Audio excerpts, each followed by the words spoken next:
Satuan Pendidikan Aman Bencana ini kayaknya penting nih, Prof. Kita misalnya di Jepang ya, itu kan ada simulasi tuh untuk beberapa bulan mereka melakukan simulasi kebakaran, tsunami, gempa. Kalau di kita tuh udah dilakukan belum sih? Sebagai sudah melakukan. Bahkan untuk anak-anak ya, Prof? Untuk anak-anak. Bahkan itu kan investasi ya.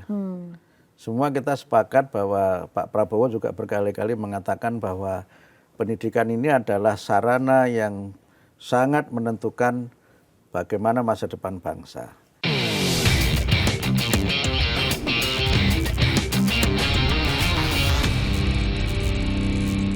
Satuan Pendidikan Aman Bencana ini kayaknya penting nih, Prof. Kita misalnya di Jepang ya, itu kan ada simulasi tuh untuk beberapa bulan mereka melakukan simulasi kebakaran, tsunami, gempa. Kalau di kita tuh udah dilakukan belum sih? Sebagai sudah melakukan. Bahkan untuk anak-anak ya, Prof? Untuk anak-anak. Bahkan misalnya ada beberapa sekolah ya, misalnya mohon maaf saya contohkan Muhammadiyah misalnya. Itu sudah ada kerjasama dengan Australia untuk program bencana ini. Jadi membuat suplemen-suplemen bacaan gitu di bawah Muhammadiyah Disaster Management Center. Sehingga sekarang malah justru kita dorong anak-anak ini tidak sekedar punya kemampuan mitigasi bencana, tapi resiliensi bencana. Yang Jepang kan begitu kan. Jadi mereka ini tidak kemudian down ketika musibah terjadi. Justru malah dia menunjukkan kami bisa bangkit dan tidak menyerah dengan keadaan. Itu kan soal membangun mental dan membangun resiliensi itu. Apalagi Indonesia ini negara yang supermarket bencana bilangnya.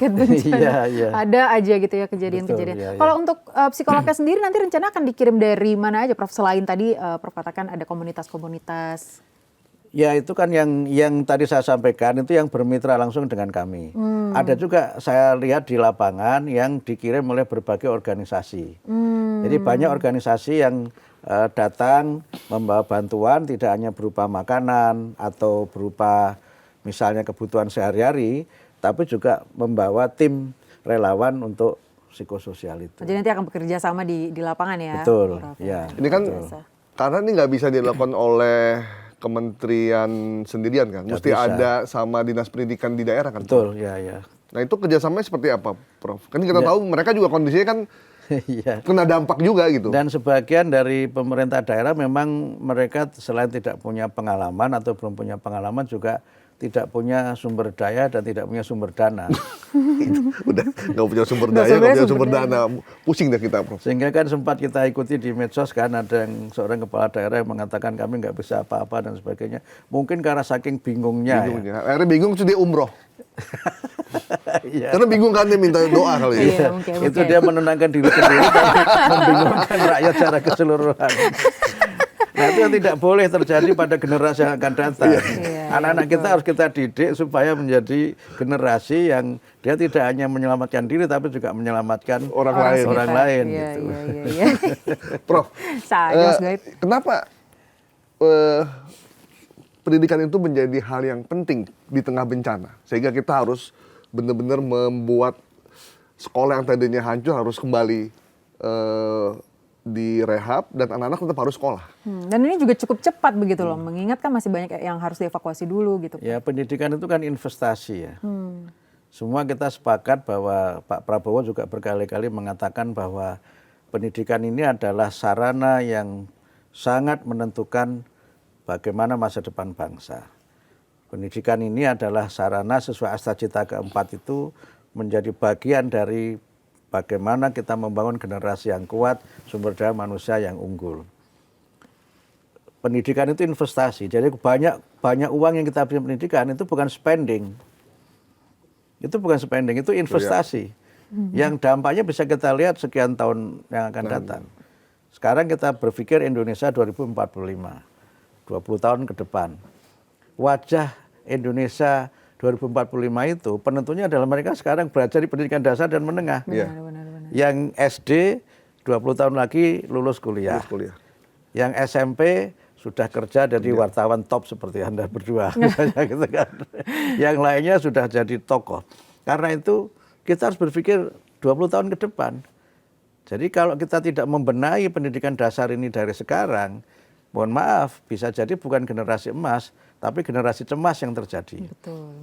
Nah, karena itu trauma ini harus kita selesaikan dengan cepat. Karena kan pendidikan itu proses kumulatif. perkembangan psikologi manusia itu sangat dipengaruhi oleh pengalaman hidup. Karena itu banyak sekali anak-anak yang mengalami trauma pada masa kecil, itu perkembangan psikologi berikutnya akan sangat berat. Dan trauma itu sulit dihilangkan, Prof. Betul. Karena itu harus diciptakan lingkungan yang membentuk bagaimana mereka ini bisa punya rasa percaya diri dan kemudian bisa terus kita dampingi untuk mereka tumbuh menjadi generasi yang kuat dan bisa berprestasi sesuai dengan bakat dan kemampuan masing-masing. Filosofi ini, Prof, itu sama nggak dengan yang teman-teman kita di daerah? Baik itu gubernur, wali kota, bupati, kepala dinas pendidikan, ini kan harus punya visi yang sama dengan... Betul. Itu yang gimana, Prof? Berusaha terus kita tekankan. Jadi alhamdulillah selama masa saya memimpin ini banyak sekali tamu dari bupati. Bupati itu banyak sekali yang datang. Tapi karena saking banyaknya tamu, akhirnya kita bikin sebuah acara menghadirkan para bupati, wali kota, gubernur untuk berbicara dengan kami mengenai program-program yang akan kami lakukan. Karena selama ini banyak memahami pendidikan itu hanya soal membangun gedung, memenuhi sarana prasarana. Itu penting. Gedung yang megah itu bagus. Sarana prasarana yang lengkap itu sangat penting. Tetapi jangan lupa, pendidikan itu juga soal membangun mentalitas, soal membangun mindset, membangun visi.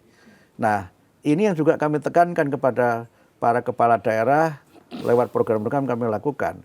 Misalkan kami punya program 7 kebiasaan Indonesia hebat, program pagi ceria, program jeda ceria, dan berbagai program lain misalnya pembelajaran mendalam dan sebagainya.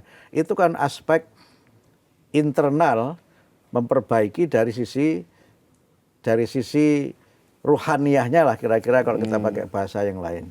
Jadi fisik program Pak Presiden sangat bagus dan sudah punya dampak. Nah, IFP misalnya sudah punya dampak. Nah, sekarang bagaimana memperbaiki dari dalam? Nah, ini yang terus-menerus kita lakukan sehingga sekarang kami sedang merancang peraturan Menteri Pendidikan Dasar Menengah tentang bagaimana membangun budaya sekolah yang aman, nyaman. Ini sedang kita susun peraturan menterinya dengan pendekatan yang lebih humanis, komprehensif dan partisipatif. Ini berlaku tidak hanya untuk sekolah atau anak-anak yang terkena dampak bencana ya, untuk Prof? Semuanya. Untuk semuanya. Untuk semuanya, ya, Prof, ya, untuk semuanya. Ini luar biasa ya. Untuk semuanya. Ini tantangannya juga luar biasa juga. Kalau Singapura kotanya kecil. Ini pulaunya ada 17.000 lebih ya. Pulaunya 17.000 lebih dan orangnya juga ragam-ragam isinya. Dan karena ini investasi, saya sering mengibaratkan pendidikan itu seperti menanam pohon. Menanam pohon itu kan akar-akar harus kita bangun dengan kuat. Yeah. Harus kita siram, terlalu banyak air juga mati. Yeah. Kurang air juga mati. Gitu kan. Terlalu banyak pupuk juga mati. Panas, kurang pupuk juga nggak tumbuh. Yeah. Itu kan harus kita perhatikan betul prosesnya. Dan hasilnya tidak bisa kita lihat dalam waktu dekat. Bangun gedung mungkin bisa, tadi saya sampaikan ya. Bangun gedung mungkin 1 tahun selesai. Tapi impact pendidikan terutama yang menyangkut mental karakter ini kan butuh waktu lama. Begitu akarnya kuat, baru batangnya tumbuh, daun-daunnya tumbuh. Berbuahnya juga mungkin tidak bisa cepat. Itu yang tadi kita berbicara, 2045 itu investasinya dari sekarang. Karena kalau tidak, ya tidak bisa itu kita capai. Nah karena itu maka kalau hasilnya tidak segera terlihat, jangan dianggap itu gagal. Yang penting progresnya terlihat. Itu. Saya terinspirasi oleh sebuah buku yang sering saya kutip ya. Judulnya itu It is not how good you are, but how good you want to be. Ini tidak soal Anda itu sebagus apa sekarang, tapi bagaimana Anda berusaha untuk menjadi terus lebih baik. Karena ini kan proses kumulatif. Nah proses kumulatif itu kan memang tidak selalu bisa kita lihat hasilnya. Dan bisa jadi, mungkin ya kita bisa melihat, ada anak yang ketika di SD kelihatan biasa-biasa saja. Ternyata begitu di SMA dia melompat. Ya kan? Karena itu kita jangan menghakimi anak ini. Karena mungkin bisa jadi dia tidak bisa cepat itu, bisa jadi karena mungkin faktor bagaimana proses pembelajarannya, situasi psikologis dia dan sebagainya. Karena itu sekali lagi kita berusaha memberikan kesempatan kepada anak-anak kita ini untuk tumbuh sesuai dengan bakat dan minatnya, dan kecerdasan itu tidak hanya kecerdasan intelektual, tidak hanya kecerdasan akademik. Ya, Gardner menyebut dengan multiple intelligences itu. Sehingga karena itu ya, kalau sekarang misalnya kita baru meletakkan dasar-dasar pendidikan itu, saya kan baru 1 tahun lebih 1 bulan jadi menteri, hasilnya belum terlihat. Tapi rencana visi ke depannya sudah banyak seperti Pak. Alhamdulillah, alhamdulillah. Kan kita mengikuti arahan Pak Presiden.